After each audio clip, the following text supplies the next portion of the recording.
ನಮ್ಮ ಜಮೀರ್ ಅಹ್ಮದ್ ಸಾಹೇಬ್ರು ಬಂದು ಹೌದಾ ಮುದ್ದು ಕೊಟ್ಟ ಮುದ್ದು ಕೊಡೋದು ಮಾಮೂಲಿ ಅವರಿಗೆ ಅಲ್ಲ ಒಳ್ಳೆ ಗುಣನೇ ಅದು ಅದಕ್ಕೆ ಮಾಡಲ್ಲ ಅಷ್ಟೇ ಸೀರಿಯಸ್ ಬಂದ್ರ ಬಂದಿಲ್ಲ ಸರಿ ಮಾತ್ರ ಚೆನ್ನಾಗಿ ಗೊತ್ತಿದೆ ಅಷ್ಟೇ ಸಂಪರ್ಕ ಬಹಳ ವಿಸ್ತಾರವಾಗಿರುತ್ತೆ ಸೀರಿಯಸ್ ಬಂದಿಲ್ಲ ಸೀರಿಯಸ್ ಅವರೇ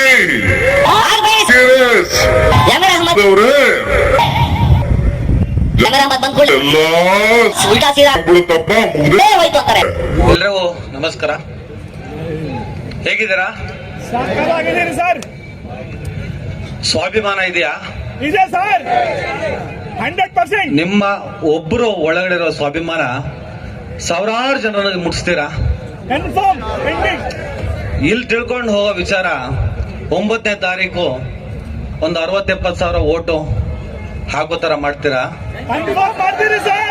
ನಂಬಲ ಸ್ವಾಭಿಮಾನ ಇದೆಯಾ? ಗಡ್ಡ ಟೋಪಿ ನಾನು ಇವತ್ತು ಈ ವೇದಿಕೆ ಬರೋದಕ್ಕೆ ಕಾರಣ ನಾನು ಯಾವ ಪಕ್ಷದವನಲ್ಲ. ಅಬ್ದುಲ್ ಮಜೀದ್ ಸರ್, ಮುಂದೆ ನೋಡೋಣ.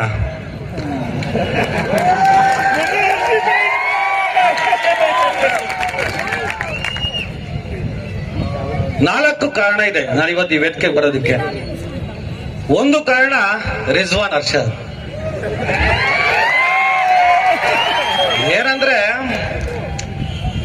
ಬಿಜೆಪಿ ಮತ್ತು ಎಸ್ಡಿಪಿ ಕೋಮುವಾದಿ ಪಕ್ಷ ಅಂದ್ರು. ನನಗೆ ಈ NRCC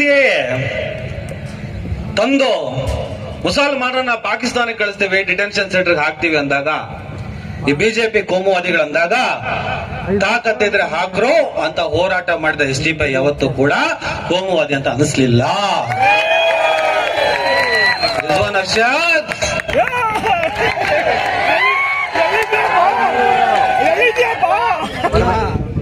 ನಿಜವಾದ ಹೋರಾಟದ ಕಿಚ್ಚುಗಳು ಇಲ್ಲಿ ಕೂತಿದ್ದಾವೆ.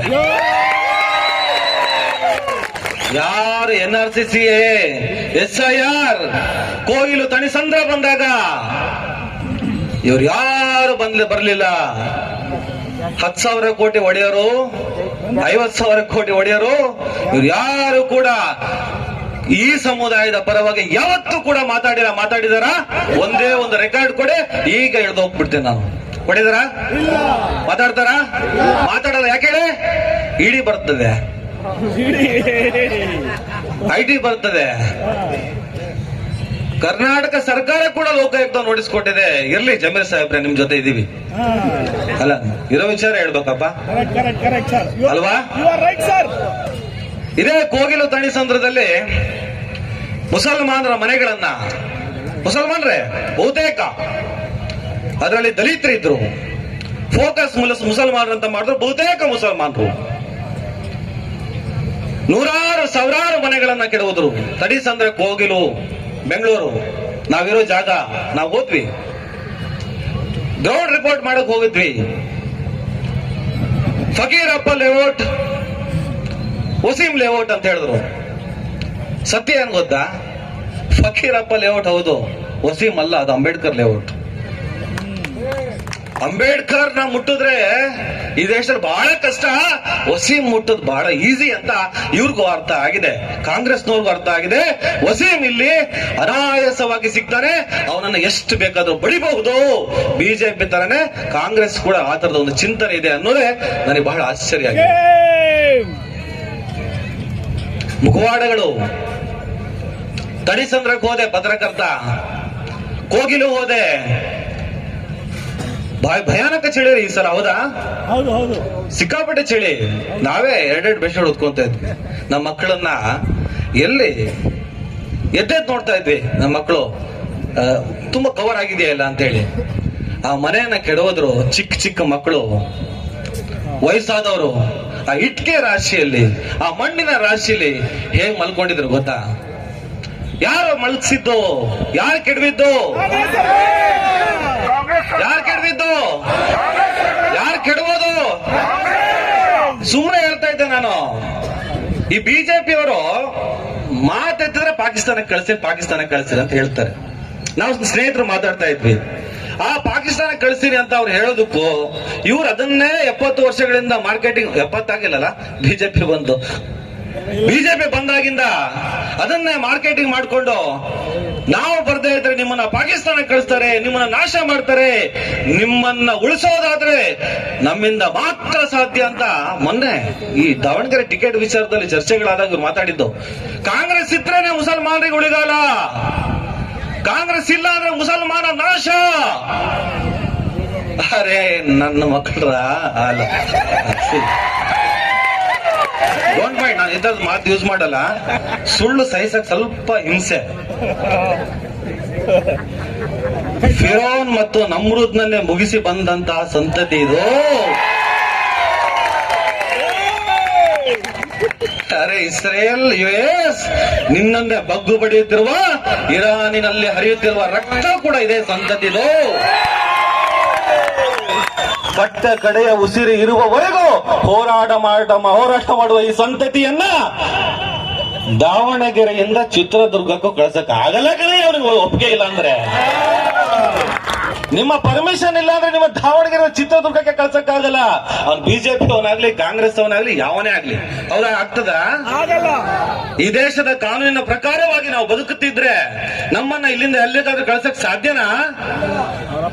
ಸಾಧ್ಯ ಇಲ್ಲ. ಇದೇ ಕೋಗಿಲು ತಣಿಸಂದ್ರದಲ್ಲಿ ಆ ಮ್ಯಾಟರ್ ಹೇಳ್ತೀನಿ ನಾನು ಪದೇ, ನಿಮ್ಮ ಆತ್ಮಕ್ಕೆ ಬಿಡಿಬೇಕದು. ಒಬ್ರು ನಮ್ಮ ಮನೆ ಹಾಳು ಮಾಡಕ್ ಬಂದಿದ್ದಾರೆ ಬಿಜೆಪಿ ಅವರು, ಇನ್ನೊಬ್ರು ನಮ್ಮ ಮನೆ ಕೆಡವುತ್ತಾ ಇದ್ದಾರೆ ಕಾಂಗ್ರೆಸ್ನವರು. ನಾವೇನ್ ಮಾಡ್ಬೇಕೀಗ? ರಿಜೆಕ್ಟ್ ಮಾಡ್ಬೇಕು ಇಬ್ರಿಗೂ. ಇಲ್ಲ ಆಯ್ತು ಕಾಂಗ್ರೆಸ್ ಓಟ್ ಹಾಕಕ್ ಮನ್ಸಿಲ್ಲಪ್ಪ, ಏನ್ ಮಾಡ್ಬೇಕು? ಇಲ್ಲಪ್ಪ ನಾವು ಓಟೇ ಹಾಕಲ್ಲ, ನಾವು ನೋಟ ಹಾಕ್ತೀವಿ, ಇನ್ನೇನೋ ಮಾಡ್ತೀವಿ, ಯಾಕೆ ಮಾಡ್ಬೇಕು? ತಣಿಸಂದ್ರದಲ್ಲಿ ಆ ಬಡವರ ಹತ್ರ ಹೋಗ್ಬಿಟ್ಟು ಮೈಕ್ ಇಟ್ಟು ಕೇಳಿದೆ, ಏನ್ರಮ್ಮ ತಿನ್ನಕ್ಕೆ ಏನ್ ಮಾಡ್ತಾ ಇದ್ದೀರಾ ಸರ್? ಮನೆ ಕೆಡುವುದಕ್ಕೆ ಶುರು ಮಾಡಿದ್ರಲ್ಲ, ಅಲ್ಲಿಂದ ಇಲ್ಲಿವರೆಗೂ ನಮಗೆ 3 ಹೊತ್ತು ಅನ್ನವನ್ನ ಸಪ್ಲೈ ಮಾಡ್ತಿರೋದು STP ಅವರಂತ ಹೇಳಿದ್ರಲ್ಲ, ಆ ಕಾರಣಕ್ಕೆ ನಾನು ಬಂದೆ. ಇದು ನನ್ನ 3ನೇ ಕಾರಣ. ಒಂದು ರಿಜ್ವಾನು ಜಮೀರು, ಇದು 3ನೇ ಕಾರಣ. ಅವರ ಮನೆ ಹಾಳು ಮಾಡ್ತಾರೆ, ಇವ್ರು ಕೆಡುತ್ತಾರೆ, ಇವ್ರು ಅನ್ನ ಹಾಕ್ತಾರೆ. ಯಾರಿಗೆ ಓಟ್ ಹಾಕ್ತೀರಾ? ನಂಬಿಕೆ ಇಡ್ಬೋದು ತಾನೆ? ಯಾಕಂದ್ರೆ ಅಫ್ಸರ್ ಕೊಡ್ಲಿ ಬಿಟ್ಟು ಎಷ್ಟು ಸಾವಿರ ಕೋಟಿ ಆಸ್ತಿದೆ ನಿಮ್ಮ ಹತ್ರ? ಅಲ್ಲ ನನಗೆ ಗೊತ್ತಿಲ್ಲ ಹೆಂಗ್ ಕಷ್ಟ ಪಡ್ತಿದಾರೆ ಗೊತ್ತಾ? ಆ ಫಂಡ್ ಅಂತೆ, ಈ ಫಂಡ್ ಅಂತೆ 100-200 ರೂಪಾಯಿ ಫಂಡ್ ಕಲೆಕ್ಷನ್ ಮಾಡ್ತಿದ್ದಾರೆ. 100-200 ರೂಪಾಯಿ ಯಾರಿಗೋಸ್ಕರ ಮಾಡ್ತಿದ್ದಾರೆ? ಎಷ್ಟು ಜನ ಬಲಿಯಾದ್ರು ಗೊತ್ತಾ? ಎಷ್ಟು ತ್ಯಾಗ ಬಲಿದಾನಗಳಿದೆ ಗೊತ್ತಾ? ಇಲ್ಲಿ ಯಾರಿಗೋಸ್ಕರ? ಈ ಸಮುದಾಯಕ್ಕೋಸ್ಕರ, ಈ ಅಹಿಂದ ಸಮುದಾಯಕ್ಕೋಸ್ಕರ ಅವರು ತಮ್ಮ ಬದುಕನ್ನ ಬಲಿದಾನ ಕೊಟ್ಟಿದ್ದಾರೆ. ಪಾಪದವರೆಲ್ಲ ಬಲಿ ಹಾಕಿದ್ದಾರೆ. ಓದಕ್ ಹೋಗ್ತೀನಿ ಅಂತ ಹೇಳ್ಬಿಟ್ಟು ಹೋದಂತ ಹೆಣ್ಣು ಮಕ್ಕಳನ್ನ ಹಿಜಾಬ್ ತೋರಿಸಿ ಕಾಲೇಜಿನ ಹೊರಗಿಟ್ರು. ಯಾರು? ಕೋಮುವಾದಿಗಳು, ಅಸಲಿ ಕೋಮುವಾದಿಗಳು. ರಿಜ್ವಾನ್ ಅರ್ಷಾದ್ ನಿಮ್ಮ ಅಡ್ಜಸ್ಟ್ಮೆಂಟ್ ಗಿರಾಕಿಗಳ ತರ ಮಾತಾಡ್ಬೇಡಿ ಇಲ್ಲಿ. ನಾವು ಬಂದ್ರೆ ಎಲ್ಲವೂ ಸರಿ ಮಾಡ್ತೀವಿ. ಏನ್ ಮಾಡಿದ್ರಿ? ಕೈಯಲ್ಲಿ ಯಾವ್ದಾರ ಕಟ್ಕೊಂಡ್ ಬರ್ತೀರಂತ ಲೆಕ್ಕ ಹಾಕೋ ಕೂರೋ ನಿಮಗೆ ಅದು ಕೆಲವು ಕೋಡ್ ವರ್ಡ್ ಮಜಿ ಸರಿ ಮಾತಾಡ್ತಾ ಆಗ್ತದೆ. ಕೆಲವು ಕಷ್ಟ. ಅರ್ಥ ಆಯ್ತು. 4ನೇ ಕಾರಣ, ನಾನು 4ನೇ ಕಾರಣ ಹೇಳಿ ಭಾಷಣ ಮುಗಿಸ್ಬೇಕಂತ. ಯಾಕಂದ್ರೆ ಸಮಯ 10 ನಿಮಿಷ ಕೊಟ್ಟಿದ್ದಾರೆ. ಅವ್ರಿಗೂ ಚೆನ್ನಾಗಿ ಗೊತ್ತಿದೆ 10 ನಿಮಿಷ ಕೊಟ್ರೆ ಇನ್ನು 5 ನಿಮಿಷ ಎಕ್ಸ್ಟ್ರಾನೇ ಮಾತಾಡ್ತೇನೆ ಅಂತ. 4ನೇ ಕಾರಣ, ಮೇಜರ್ ಕಾರಣ, ನಾನು ಇಲ್ಲಿ ಬಂದು ನಿಲ್ಲೋದಕ್ಕೆ, ಭಾಷಣ ಮಾಡೋದಕ್ಕೆ ಕಾಂಗ್ರೆಸ್ ಕಾರಣ. ಇನ್ನು 2 ದಿನ ಸಿಕ್ಕಾಪಟ್ಟೆ ಆಟ ಅಂತೆ, ಫೈನಲ್ ಆಟ. ಒಂದು ಓಟಿಗೆ 10,000 ರೂಪಾಯಿನಾ? ಅಲ್ಲ ನಂಗೆ ಗೊತ್ತಿಲ್ಲಪ್ಪ, ಅವ್ರು ಕೊಡ್ರೆ ಅವ್ರ ದುಡ್ಡು ನಂಗೆ ಹಾಕ್ಬೇಕಪ್ಪ ಇದು. ಅಲ್ಲಲ್ಲ, ತೀರಾ ಕ್ಯಾಂಪೇನ್ ಮಾಡುವಂತ ಸ್ಟಾರ್ ಕ್ಯಾಂಪೇನರ್ಗೆ 2 ಕೋಟಿ ಕೊಟ್ರು ಅಂತ ಕೇಳ್ಪಟ್ಟೆ. ಆದಷ್ಟು ಬೇಗ ಸ್ಟಾರ್ ಕ್ಯಾಂಪೇನರ್ ಆಗ್ಬೇಕಪ್ಪ ಅಂತ ನನಗೂ ಅನಿಸ್ತು. ಏನ್ರಿ ದುಡ್ಡು? ಯಾಕೆ ದುಡ್ಡು? ನಿಮ್ದ್ರಿ? ನಿಮ್ದೇ. ಇವ್ರ ಅಪ್ಪ ಮನೆ ಆಸ್ತಿ ಇರೋದು ನಿಮ್ಮ ದುಡ್ಡು. ನಿಮ್ದು ಲಕ್ಷಾಂತರ ರೂಪಾಯಿ ಲೂಟಿ ಮಾಡಿ ನಿಮಗೆ ಅದರಲ್ಲಿ 100-200 ರೂಪಾಯಿ ಕೊಟ್ಟು 5 ವರ್ಷ ಮತ್ತಷ್ಟು ಕಿತ್ತು ಕಿತ್ತು ಕಿತ್ತು ತಿಂತಾರೆ. ಕೊಡ್ತೀರಾ ಓಟ್ ಅವ್ರಿಗೆ? 10,000 ಕೊಡ್ತಾರೆ, 20,000 ಕೊಡ್ತಾರೆ. ಸೈಲೆಂಟ್ ಆಗಿ ತಗೊಳ್ಳಿ, ಬೆಳಗ್ಗೆ ಹೋಗಿ STP ಓಟ್ ಹಾಕ್ರಪ್ಪ. ಮುಲಾಜೆ ಮಾಡ್ಬೇಡ್ರಿ, ಅದ್ರಲ್ಲಿ ನೀಟ ತಗೊಳ್ಳಿ, ಯಾವುದೇ ಕಾರಣಕ್ಕೆ ರಿಜೆಕ್ಟ್ ಮಾಡ್ಬೇಡಿ. ಯಾಕಂದ್ರೆ ಅವ್ರು ಕೊಡ್ತಿರೋ ಅವ್ರ ಅಪ್ಪನ ದುಡ್ಡಲ್ಲ, ನಿಮ್ ದುಡ್ಡು. ಅಟ್ಲೀಸ್ಟ್ ಚೂರು 1% ಕೊಡ್ತಿದಾರ ಅಂತ ಚೂರು ಇಟ್ಕೊಳ್ಳಿ.